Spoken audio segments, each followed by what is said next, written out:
Dan yang paling mengagetkan adalah ketika saya pertama kali mencoba membaca Al-Quran. Ya sama seperti Bunda Irena, dan saya yakin pada umumnya semua orang yang tidak tahu, yang belum pernah baca Quran, pasti baca Quran dari belakang kan. Sama saya juga baca pertama kali Quran dari belakang. Dan saya waktu itu belum bisa baca Arab. Saya baca terjemahannya. Yang paling mengagetkan adalah ketika saya membaca Al-Ikhlas. Al-Ikhlas benar-benar jelas. Qul huwallahu ahad, katakanlah bahwa dia adalah Allah yang satu, tidak diperanakan dan tidak memperanakan. Itu ya.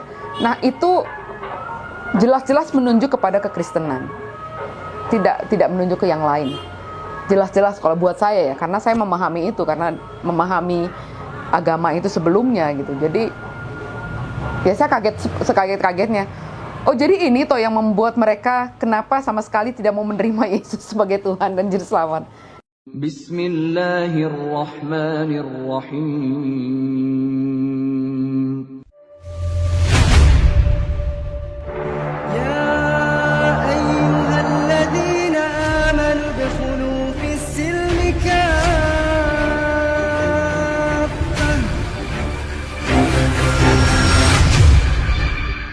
Nama saya nggak berubah.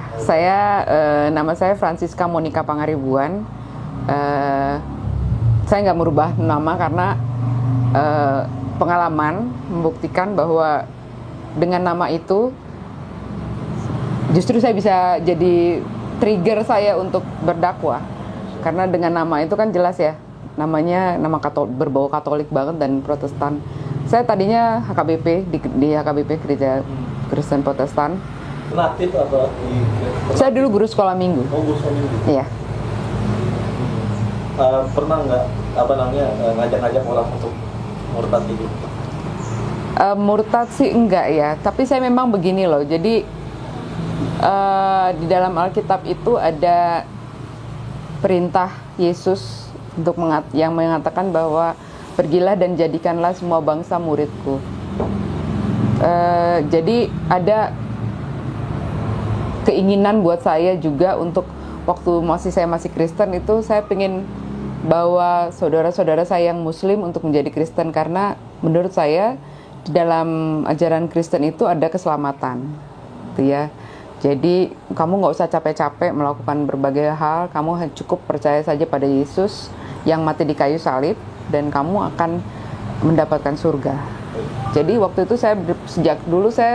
sejak saya mengerti kekristenan, saya tuh pengennya orang-orang semua masuk Kristen gitu, karena saya pikir kasihan kan ya, sayang ya, ditawarin surga kok pada nggak mau.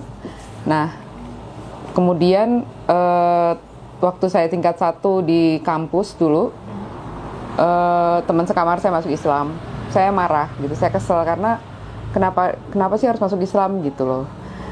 Dari situ saya sebetulnya punya keinginan untuk menyampaikan kebenaran Kristen menurut saya waktu itu. Jadi saya pikir gimana caranya supaya materi yang saya pikirkan itu bisa masuk ke mereka. Saya cari dong permasalahannya apa. Jadi yang saya pikirkan, yang jadi timbul dalam pertanyaan saya waktu itu adalah ada apa sih dengan umat Islam? Kenapa nggak mau terima Yesus sebagai Tuhan dan Juru Selamatnya? Yohanes 14 ayat 6 itu Yesus berkata, akulah jalan dan kebenaran dan hidup. Tidak ada yang sampai kepada Bapa kalau tidak melalui aku. Jadi Yohanes 14 ayat 6 itu berkata, Yesus berkata, akulah jalan dan kebenaran dan hidup. Tidak ada yang sampai kepada Bapa kalau tidak melalui aku. Artinya gini, ketika orang nggak ada yang sampai kepada Allah kalau tidak melalui Yesus. Nah, buat saya dan buat sebagian besar orang Kristen pada umumnya, ini adalah ayat emas. Ini adalah ayat yang menjadi pegangan bahwa Kristen itu benar, gitu loh. Jadi nggak ada yang melalui Yesus, selain melalui Yesus nggak bisa. Kalian nggak akan bisa pernah sampai ke surga, gitu. Nah, ayat ini jadi pegangan saya, jadi ayat emas. Kemudian saya pingin sekali menyampaikan ini kepada sebanyak-banyaknya orang, karena saya pikir harusnya mereka bisa menikmati surga, gitu loh. Asal percaya saja kan. Nah, tapi kan umat Islam kok kayaknya nggak mau sama sekali ya, gitu. Nah, waktu itu saya sekolah di sekolah tempat kuliah saya itu, di mana ajaran agama Islam itu cukup keras. Waktu itu teman-teman bahkan baru tingkat 1, baru semester 1, tadinya nggak pakai jilbab, semua di semester 2 tuh udah pakai jilbab panjang gitu loh. Jadi cukup keras muslimnya gitu waktu itu. Nah, saya sebetulnya bertanya-tanya dalam hati gitu, kenapa sih, ada apa sih dengan Islam ini? Kenapa kalian tidak mau terima Yesus sebagai Tuhan dan Juru Selamat? Bertambah lagi dengan teman sekamar saya yang ternyata hijrah juga masuk Islam. Saya marah dan saya kesal waktu itu. Pertanyaan ini terus saya tanyakan pada setiap orang yang ada di kampus waktu itu. Banyaklah teman-teman yang ditanya, atau pendeta atau siapa orang pinter yang dipanggil, pembicara-pembicara yang dipanggil ke kampus, saya tanyain. Nah, jawabannya semua sama, bahwa mereka ada selubung yang menutup pikiran mereka gitu. Jadi kalau mungkin di kita namanya belum dapat hidayah ya. Nah, tapi sebetulnya buat saya jawaban itu nggak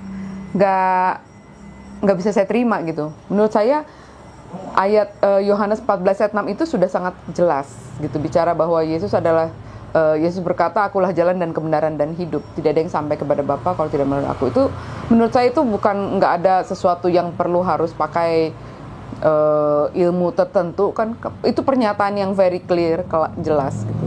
Kenapa umat Islam nggak mau? Pasti ada sesuatu gitu. Jadi dalam hati saya tetap pasti ada sesuatu yang membuat mereka tidak mau gitu terima. Nah, tapi pertanyaan ini tidak terjawab bertahun-tahun, sampai akhirnya pertanyaan ini saya simpan jauh sekali di lubuk hati yang terdalam, mungkin di pojok-pojok lah kali ya, yang udah paling dalam gitu ya, karena tidak terjawab. Dan kehidupan berlanjut, saya bekerja, saya menikah, saya punya anak secara Kristen, kami menikah secara Kristen, dan ya sudah, sampai suatu saat saya di kantor bertemu dengan seseorang yang bisa menjelaskan pada saya, yang bisa menjelaskan sejarah penulisan Alkitab secara lengkap, dan kenapa sampai pemahaman umat Islam itu kan adalah bahwa Isa atau Yesus itu adalah nabi, hanya sampai di situ saja. Tapi kenapa bisa di dalam agama Kristen bisa jadi berubah menjadi Tuhan?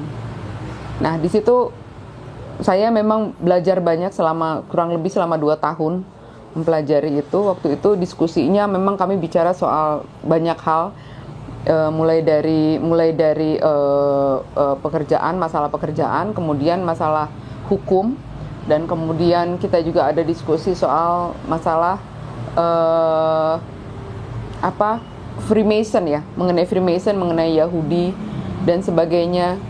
Waktu itu dia cerita bahwa dia adalah orang yang mulai mempelajari perbandingan agama setelah masalah bom Bali. Dia adalah Muslim, tapi dia Muslim dari lahir maksud saya, tapi dia mempelajari itu karena masalah bom Bali waktu itu. Sehingga akhirnya bicara soal Israel, bicara soal sejarah panjang Israel, dan yang mau tidak mau berakhir pada bicara soal Yesus yang akan datang, yang akan menjadi juru selamat di akhir zaman gitu. Waktu itu saya tanya sama dia, kamu kan Muslim dari lahir? Iya, Muslim dari lahir. Kenapa kamu percaya bahwa Isa akan datang kedua kali untuk menjadi juru selamat? Iya, saya percaya. Tunggu sebentar, kamu kan Muslim ya, kenapa kamu nggak, kalau gitu kamu kenapa nggak terima kalau Isa tuh adalah Tuhan? Hanya Tuhan loh yang bisa jadi juru selamat, saya bilang gitu kan. Nah, terus itu emang di mana Yesus bilang bahwa dia adalah Tuhan? Saya bilang ayat yang saya pegang itu Yohanes 14 ayat 6. Yesus bilang, akulah jalan dan kebenaran dan hidup loh. Nggak ada yang sampai kepada Bapa kalau nggak. Sekarang kamu baca coba lengkap satu perikop itu. Apakah di situ Yesus sedang bicara bahwa dia adalah Tuhan? Itu saya baca lagi. Saya pelajari lagi betul. Dan ternyata saya akhirnya mengerti bahwa yang dia maksud di situ Yesus tidak sedang bicara bahwa dia adalah Tuhan. Dia sedang berbicara bahwa ketika kamu mau ibadah kamu itu sampai kepada Bapa, ibadahlah seperti saya, sebagaimana Yesus. Yesus itu bilang, akulah jalan dan kebenaran dan hidup. Jadi sebagaimana aku beribadah kepada Allah, begitulah kamu beribadah kepada Allah, maka ibadah kamu akan sampai kepada Allah. Karena bicara soal ibadah itu kan bicara sampai kepada surga, kepada Allah, itu bukan berarti seperti berjalan fisik ya, bicara jalan fisik gitu, bahwa seperti kamu lihat peta gitu, bukan seperti itu. Biar bagaimanapun juga bicara soal surga itu bicara soal ibadah. Jadi sebagaimana aku beribadah, demikian pula kamu harus beribadah kepada Allah. Dan sebenarnya akhirnya saya mempelajari kembali ya Alkitab itu. Saya membaca lagi, benar juga yang dia bilang benar. Tapi saya belum yakin langsung di situ. Saya belajar 2 tahun untuk hal itu. Akhirnya saya baca lagi semuanya, satu persatu saya pelajari lagi. Saya seperti baru terbuka gitu loh. Jadi kayaknya selama ini kalau kita ngelihat gambar gajah tuh dua dimensi, sekarang saya melihatnya jadi 4 dimensi. Saya muter. Saya tahu bahwa gajah itu gendut. Dia nggak hanya besar, tapi dia gendut juga. Bahwa dia punya 2 kuping, bukan hanya sebelah kupingnya gitu. Jadi artinya saya bisa mempelajari, saya bisa melihat, mengerti isi Alkitab itu secara keseluruhan. Dia bilang kamu harus baca Alkitab itu secara keseluruhan, jangan sepotong-sepotong. Ketika kamu membacanya sepotong-sepotong, yaitu pemahaman kamu seperti itu. Nah begitu juga akhirnya saya mempelajari itu kembali ya Mas. Ada sekitar 2 tahun. Saya baca ulang lagi. Dan saya benar-benar puas karena apa? Saya terjawab, pertanyaan saya kan bukan hanya cuman masalah itu aja sebetulnya. Jadi ketika saya sebelumnya saya sudah membaca Alkitab itu bicara soal sejarah sebetulnya. Buku Perjanjian Lama bicara soal sejarah panjang bangsa Israel. Di situ sebenarnya ada beberapa pertanyaan saya, kenapa sepertinya Allah sayang banget sama bangsa Israel tapi enggak sama yang lain gitu. Bangsa lain selain bangsa Israel seperti bukan manusia gitu loh. Nah, itu semua pertanyaan itu akhirnya terjawab satu persatu.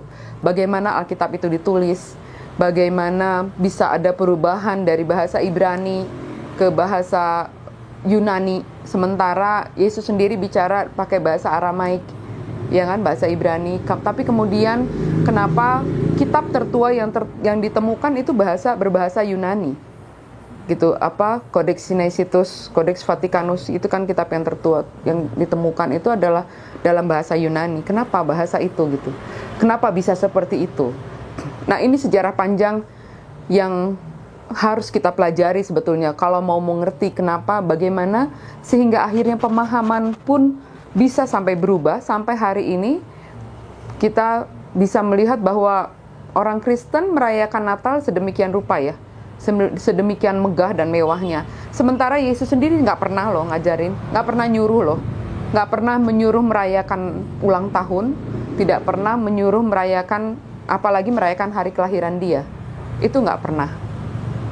Yang ada perintah tuh ingatlah akan aku. Kemudian masalah perintah tuh yang ada Yesus katakan ingatlah akan aku. Kemudian untuk perjamuan kudus. Itu yang ada yang diperintahkan di Alkitab. Tapi kalau perayaan Natal nggak pernah ada. Dan yang makin meyakinkan saya waktu itu untuk hijrah adalah di akhir tahun kedua itu, tahun Desember 2014, saya mengantar anak-anak merayakan Natal di sekolah minggu mereka. Di situ saya membaca di mading gereja, waktu itu di gereja saya ditulis sejarah perayaan Natal. Dan memang di situ disebutkan bahwa sejarah perayaan Natal sebetulnya adalah sinkretisme ya, perayaan. Gimana caranya pada zaman dulu orang Romawi pingin supaya ajaran agama Kristen masuk, tapi di situ ada budaya yang merayakan kelahiran Dewa Matahari. Nah ini dipadukan gimana caranya supaya Yesus yang jadinya dirayakan, tapi tetap merayakan hari kelahiran Dewa Matahari, yang sebenarnya artinya dari situ kita sebetulnya bisa menyimpulkan bahwa perayaan Natal itu sebetulnya ya perayaan hari kelahiran anak Dewa Matahari jadinya sebetulnya. Cuma memang di mading itu ada ininya, ada disclaimer-nya di bagian bawah. Dia bilang, tapi kita mengimani bahwa hari perayaan Natal ini itu adalah kelahiran Yesus Kristus. Tapi buat saya itu adalah pengakuan gereja bahwa ya memang perayaan Natal tidak pernah diajarkan di Alkitab, gitu, tidak pernah diajarkan di Alkitab, dan itu semakin meyakinkan saya bahwa apa yang diajarkan di gereja banyak yang tidak sesuai dengan apa yang diperintahkan oleh Yesus di dalam Alkitab, gitu loh. Contoh lain yang mudah adalah Yesus tidak pernah mengajarkan kita berdoa untuk berlipat tangan. Yesus tidak pernah mengajarkan kita untuk berdoa, doa Bapa kami pun Yesus katakan doa Bapa kami kok, gitu kan? Nggak melalui tidak dalam namanya atau berdoalah kepadaku. Yesus nggak pernah bilang berdoalah kepadaku, gitu. Jadi banyak hal-hal yang akhirnya saya pahami, gitu ya. Dan di situ saya menyadari bahwa saya bisa saja duduk di gereja ini dengan tenang. Waktu itu ya pasti ada pergumulan ya, namanya orang mau masuk sudah beralih gitu pemikirannya, pemahaman sudah beralih. Saya berpikir saya bisa aja duduk di sini di gereja dengan tenang, pura-pura diem, nggak usah ikut nyanyi, nggak beriman. Yang penting semua senang, semua tenang. Tapi saya lihat ketiga anak saya. Suatu saat anak saya ini makin besar dan dia akan bertanya pada saya tentang pemahaman-pemahaman kekristenan. Saya harus jawab apa? Itu yang membuat saya makin yakin bahwa saya nggak bisa begini terus. Bahwa saya harus menyatakan iman saya, gitu. Jadi udah saya makin yakin bahwa saya harus melangkah ketika saya menyadari bahwa ternyata Yesus bukan Tuhan. Yesus sepenuhnya manusia sepenuhnya. Dia memang utusan Allah, memang utusan Allah dia memang. Jadi ya karena dia utusan Allah ya sudah, untuk apa gitu? Untuk apa saya menyembah? Itu saya sedih sekali waktu bulan Januari, Februari. Saya pikir ya Allah, saya nyembah siapa ya? Saya nyembah apa ya selama ini gitu. Waktu itu umur saya hampir 40 tahun ya. Saya pikir hampir selama 40 tahun saya menyembah apa ya gitu. Nah kemudian pada suatu hari saya udah gak kuat lagi. Waktu itu kami berdiskusi dengan teman saya itu, saya berdiskusi tentang puji-pujian kepada Allah. Itu seperti apa sih sebenarnya di Alkitab gitu, bahwa di Alkitab itu nggak ada disuruh memuji menyembah Yesus gitu, nggak ada. Nah puji-pujian yang sebenarnya itu seperti apa gitu. Sudah makin bikin sedih gitu loh, sedih saya, ya Allah saya selama ini nyembah apa ya gitu. Sampai akhirnya waktu itu saya kondisinya kerja di KPP di Sunter. Saya naik motor tiap hari sampai ke Cawang, dari Cawang naik kereta, dari kereta naik motor lagi ke rumah. Itu di motor saya udah nggak tahan lagi, saya bilang, ya Allah, saya hijrah di situ. Jadi saya mengucapkan kalimat syahadat, 2 kalimat syahadat saya pertama kali itu sebetulnya di motor justru. Dalam keadaan menangis gitu, karena saya menyadari bahwa saya selama ini menyembah apa ya gitu. Itu momen-momen yang paling berat ya buat saya, karena beratnya sedih banget loh mas, rasanya ditipu, rasanya selama ini gue nyembah apaan ya gitu. Itu yang paling momen yang paling menyedihkan tuh di situ sebetulnya. Tapi setelah itu saya nggak tahu, tiba-tiba saya pengen banget bersujud kepada Allah gitu ya, sebagaimana Muslim ketika dia sholat itu kan sujud ya. Saya benar-benar pengen banget saya sujud. Saya ya Allah, saya pengen sujud padamu, hanya padamu gitu. Jadi nggak mau sama yang lain, nggak mau sama yang lain gitu. Jadi titik ya keyakinan itu adanya di situ. Ketika menemukan bahwa Yesus sebenarnya bukanlah Tuhan, bahwa Yesus memang menyuruh kita untuk beribadah sebagaimana Dia beribadah kepada Allah. Nah, jadi bagaimana dia beribadah di Alkitab juga banyak kok, banyak contohnya. Mungkin pertanyaan selanjutnya, kenapa harus Islam gitu ya? Kenapa jadi Islam gitu? Kenapa? Nah, ternyata setelah saya hijrah, setelah saya hampir di belakang-belakang itu saya baru mengetahui bahwa hanya agama Islam yang menyembah Allah satu-satunya Tuhan. yang meletakkan Allah sebagai Tuhan, satu-satunya Tuhan hanya di Islam. Tidak ada yang lain, tidak ada agama lainnya lagi. Itu sebabnya saya memilih untuk masuk Islam. Jadi Allah yang saya sembah itu benar-benar la ilaha illallah, tidak ada Tuhan selain Allah gitu. Dan yang paling mengagetkan adalah ketika saya pertama kali mencoba membaca Al-Quran. Ya sama seperti Bunda Irena, dan saya yakin pada umumnya semua orang yang tidak tahu, yang belum pernah baca Quran, pasti baca Quran dari belakang kan. Sama saya juga baca pertama kali Quran dari belakang. Dan saya waktu itu belum bisa baca Arab. Saya baca terjemahannya. Yang paling mengagetkan adalah ketika saya membaca Al-Ikhlas. Al-Ikhlas benar-benar jelas. Qul huwallahu ahad, katakanlah bahwa dia adalah Allah yang satu, tidak diperanakan dan tidak memperanakan. Itu ya. Nah, itu jelas-jelas menunjuk kepada kekristenan. Tidak menunjuk ke yang lain. Jelas-jelas kalau buat saya ya, karena saya memahami itu, karena memahami agama itu sebelumnya gitu. Jadi ya saya sekaget-kagetnya. Oh, jadi ini toh yang membuat mereka kenapa sama sekali tidak mau menerima Yesus sebagai Tuhan dan Juru Selamat. Di situ terjawab gitu loh. Di situ terjawab pertanyaan saya, kenapa saudara-saudara saya yang Muslim selama ini benar-benar keras, benar-benar tidak mau bicara soal itu, tidak mau menerima bahwa Yesus adalah Tuhan.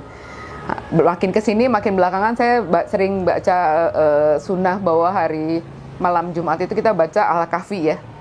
Nah, ketika saya membaca Al-Kahfi pun saya kaget juga. Al-Kahfi itu adalah surat yang di tengah-tengah ya, surat ke-18. Tapi dia kalau kita buka begini, dia tuh ada di tengah-tengah gitu. Artinya dari awal ke tengah sampai ke belakang. Di Al-Kahfi kan justru dibilangkan mereka sama sekali tidak memahami hal itu gitu. Ketika mereka mengatakan bahwa Yesus adalah Isa itu adalah Tuhan, mereka tidak mengerti akan hal itu gitu. Janganlah kamu mengatakan hal itu gitu ya. Jadi buat saya akhirnya mengerti kenapa umat Islam sama sekali tidak mau menerima Yesus sebagai Tuhan dan Juru Selamat gitu loh. Sebagai Tuhannya ini yang bahaya itu di situ. Kenapa nggak mau terima sebagai Tuhannya? Karena jelas-jelas memang perintahnya Allah ya memang mengatakan bersaksi bahwa Yesus bukan Tuhan, bahwa Yesus adalah utusannya gitu loh. Dan itu clear, very clear gitu. Jadi setelah saya memahami hal itu ya sudah, saya makin yakin untuk tetap melangkah di dalam agama Islam gitu. Pengalaman sulit ketika sudah masuk Islam ya seperti biasa, secara pada umumnya setiap keluarga kan kaget ya. Pasti kaget kok tiba-tiba kamu masuk Islam. Sementara sebetulnya harusnya sih kalau menurut saya mereka nggak usah kaget harusnya, karena gini, karena saya pernah ketahuan baca beberapa buku yang waktu itu ibu saya sampai bilang, kamu ngapain baca buku begituan, nanti kamu pusing sendiri gitu. Jadi jangan baca buku-buku yang tentang Islam atau tentang Freemason, tentang Yahudi apa segala macam. Kamu pusing sendiri nanti katanya gitu. Oh iya. Tapi saya udah keburu tanggung kan waktu itu. Jadi saya ya akhirnya diam-diam saya tahu kalau saya terusin dan keluarga tahu, terutama suami waktu itu tahu, dia berapa kali juga nanya, emang kamu ngerti gitu. Jadi saya justru kesel ya digituin ya. Ya justru saya pengen tahu gitu. Saya udah setengah tahu gitu kan ya. Kita kan penasaran ya. Nah, saat yang terberat ketika mereka tiba-tiba tahu, ya panik, marah biasa ya. Wajar. Keluarga marah dan ya saya di sidang di tengah keluarga semua. Terus mereka nangis gitu ya, seolah-olah saya mati. Seolah-olah, ya memang buat mereka ya itu mati ya. Karena saya akhirnya memilih jalan yang lain kan. Ya mereka nangis gitu kan. Melihat mereka nangis tuh saya, ya biar gimana juga kita ngelihat keluarga kita nangis kan kita juga sedih ya. Karena di sini justru sedihnya gini. Sebetulnya ketika saya hijrah itu saya nggak takut dengan keluarga saya. Saya tuh punya keyakinan bahwa suatu saat nanti saya akan jelasin semuanya. Kalau mereka mendapatkan penjelasan yang sama dengan saya yakin mereka juga pasti mau masuk Islam. Gitu loh. Jadi saya begitu yakinnya. Tetapi yang mengagetkan adalah ketika mereka tahu, mereka langsung sibuk nutupin ke suami saya waktu itu jangan dengerin dia, jangan dengerin dia. Jadi mendengar penjelasan pun tidak mau. Itu yang bikin sedih dan kaget saya, terberat saya tuh di situ.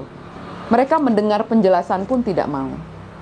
Jadi gimana mau masuk ilmunya, gimana mau ngerti kalau dengar penjelasan aja nggak mau. Kan gitu kan. Nah, itu yang terberat. Yang terberat ya waktu pertama kali pakai jilbab, terus ketemu sama keluarga diusir, itu biasalah. Biasa diusir, kemudian disuruh pergi sendirian, dipisahin sama anak. Ya itu hal yang wajar banget lah gitu ya. Nah, terus yang terberat lagi waktu anak-anak tidak boleh ikut saya. Padahal anak-anak kan bertanya, biar bagaimanapun juga mereka bertanya, kenapa mama masuk Islam? Lalu saya kan tentunya saya jelasin. Nah, mereka dengan segala kepolosan mereka bisa memahami itu, bisa mengerti, bisa menerima, karena saya jelaskan dengan bahasa yang mudah. Saya bisa buktikan ayat-ayatnya di Alkitab. Ada ayat-ayatnya di Alkitab yang mudah buat anak-anak. Memang masalah makan babi, masalah hitan, itu ada di Alkitab. Ada juga larangannya, ada juga perintahnya. Tapi kenapa orang Kristen enggak mengikuti hal itu gitu. Terus mengenai hijab, jilbab gitu ya, di Alkitab juga ada, di Perjanjian Baru juga ada. Tapi kenapa orang Kristen nggak pakai gitu? Nah, itu buat mereka mudah jadinya buat ini.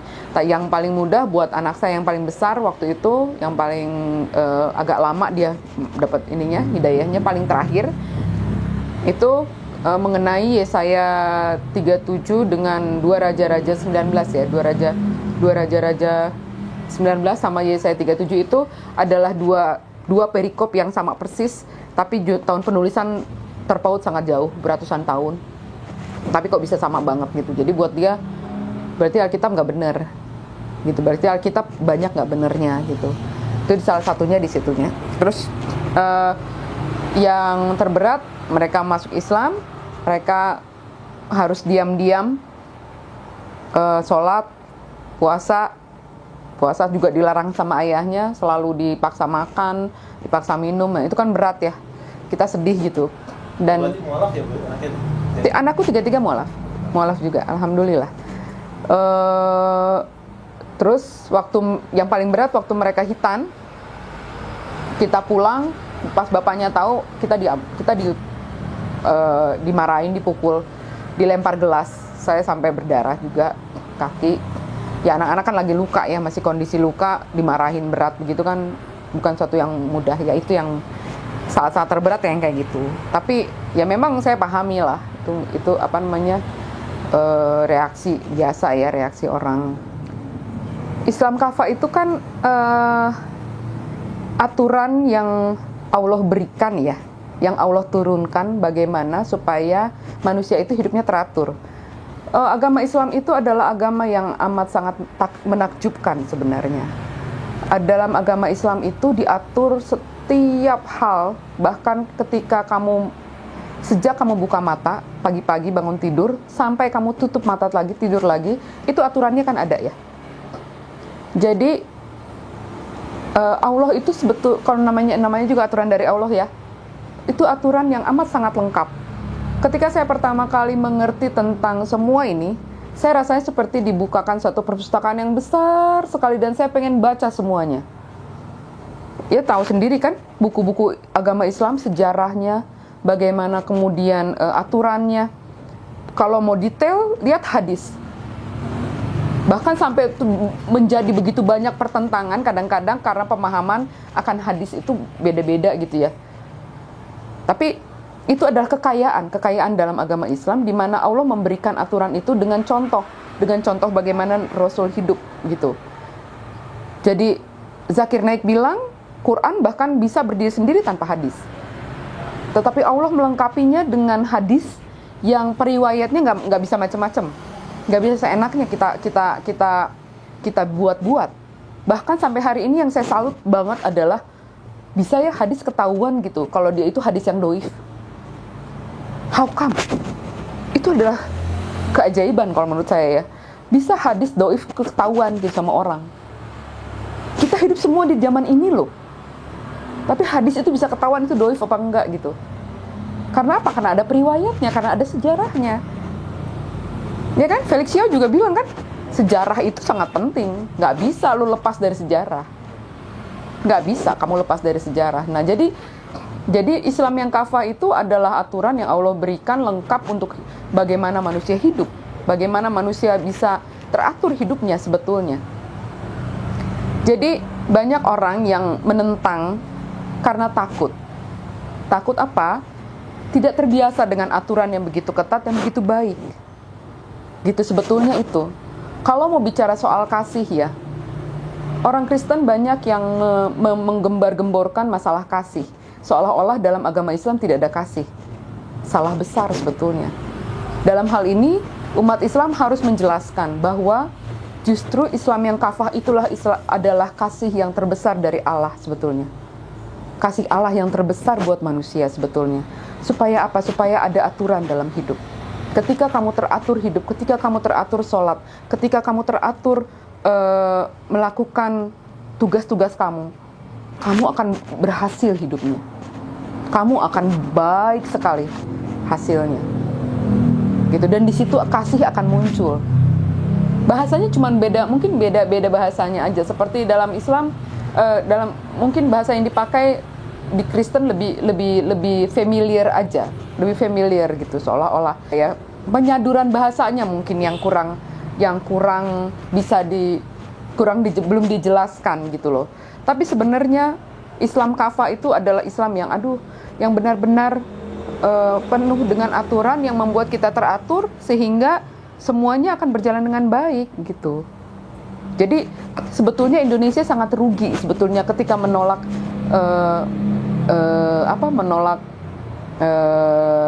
aturan Islam itu sebetulnya rugi sebetulnya.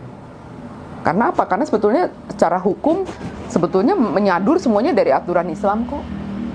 Hukum waris, hukum apa segala macam semua adanya di Al-Qur'an kok. Gitu loh. Jadi sebetulnya ya kesempurnaan Allah itu terlihat jelas kok dalam Islam. Jadi memang kita harus hidup sebagai Islam yang kafah sebetulnya. Sebagai muslim kan kita wajib ya menyampaikan walau hanya satu ayat. Ya, harus menyampaikan gitu loh. Dan kita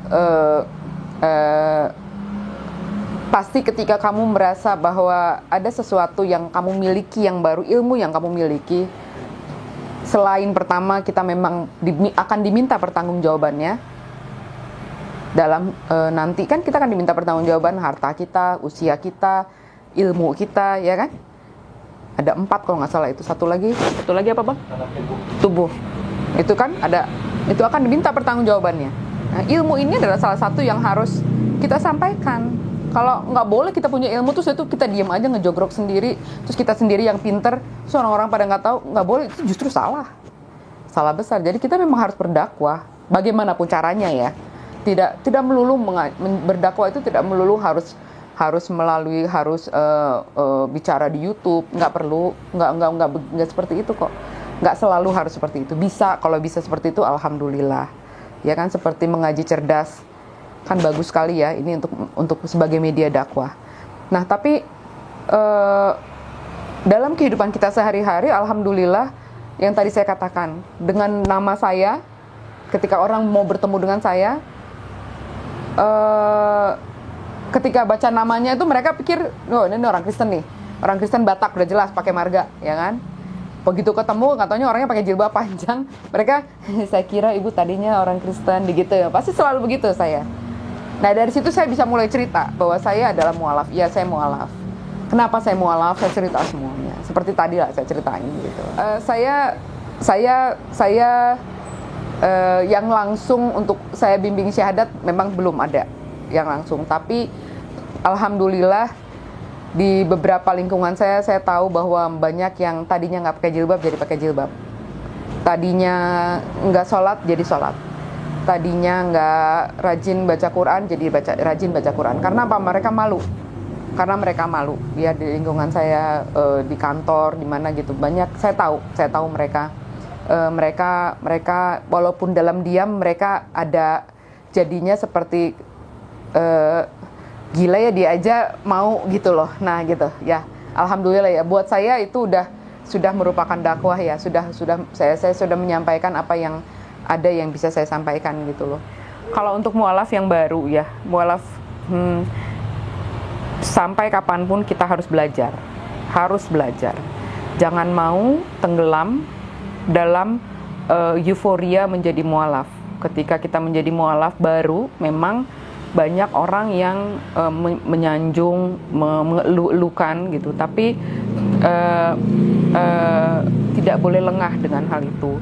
Tetap kita harus belajar. Dalam agama Islam itu ada ilmu yang amat sangat besar, ilmu yang amat sangat luas yang harus kita pelajari. Banyak hal yang harus kita sampaikan kembali kepada saudara-saudara kita yang belum mengerti akan kebenaran Islam. Jadi kalau kita tidak punya ilmunya, kita nggak akan bisa menyampaikan hal itu pada orang lain. Kemudian jangan lupa bahwa Allah sendiri yang berjanji pada setiap orang yang beriman, menyatakan imannya kepada Allah, Allah akan menguji dengan sedikit ketakutan, dengan sedikit kemiskinan, dengan sedikit kelaparan. Itu sudah menjadi sesuatu yang Allah katakan dalam Quran. Jadi kalau misalnya setelah menjadi mualaf kemudian malah banyak tantangan, banyak kesulitan hidup, wajar banget gitu. Dan nggak perlu takut dengan hal itu, justru minta janjinya Allah bahwa Allah tidak akan membiarkan, bahwa Allah sekarang yang kita sembah adalah Allah yang hidup, bahwa yang kita sembah sekarang adalah Allah yang tidak akan pernah meninggalkan kita, yang kursinya langit dan bumi. Jadi kenapa harus takut dengan semua itu gitu. Jadi kembalikan lagi semua masalahmu kepada Allah, gelar sejadahnya, sholat yang banyak, kembalikan pada Allah. Setiap masalah yang kita dihadapi ya udah kembalikan lagi gitu. Nggak ada gunanya kita bicara sama manusia, siapapun, seorang pun manusia, nggak ada gunanya. Kita hanya bisa bicara sama Allah. Minta pada sholat tahajudmu, minta pada saat sholat wajibmu, setiap saat minta sama Allah. Oh iya, satu lagi, jangan pernah berpikir bahwa agama Islam, dalam Islam hanya berdoa ketika sholat. Kita bisa berdoa setiap saat. Kita bisa minta sama Allah setiap saat. Kita tinggal menyebutkan aja. Bahkan perempuan muslimah yang sedang dalam masa haid tidak bisa sholat, bukan berarti tidak bisa berdoa. Tetap bisa berdoa, karena Allah Maha mendengar. Setiap saat kita bisa. Untuk yang muslim yang memang sudah dari lahir, alhamdulillah bahwa kalian sudah merasakan indahnya Islam sejak kalian lahir. Tapi jangan salah, ilmunya tetap harus dipelajari. Jadi rugi kalau nggak belajar. Saya menyesal, tapi nggak bisa juga ya, memang itu udah jalan hidup saya ya. Saya baru umur 40 tahun, saya baru bisa membaca dan mempelajari betapa indahnya Islam. Tapi untuk saudara-saudara saya semua yang memang muslim sejak lahir, kalau memang sekarang belum bisa baca Quran, harus bisa. Kalau belum tahu sejarah indahnya, dari sekarang coba ayo pelajari. Supaya kita bisa bicara yang benar, bisa menyampaikan yang benar. Kita bisa tahu bahwa Islam itu dituduh, difitnah dengan sedemikian rupa. Islam tidak pernah mengajarkan terorisme. Islam tidak pernah mengajarkan pembunuhan. Islam tidak pernah mengajarkan menyakiti saudaranya. Tidak pernah. Assalamualaikum warahmatullahi wabarakatuh.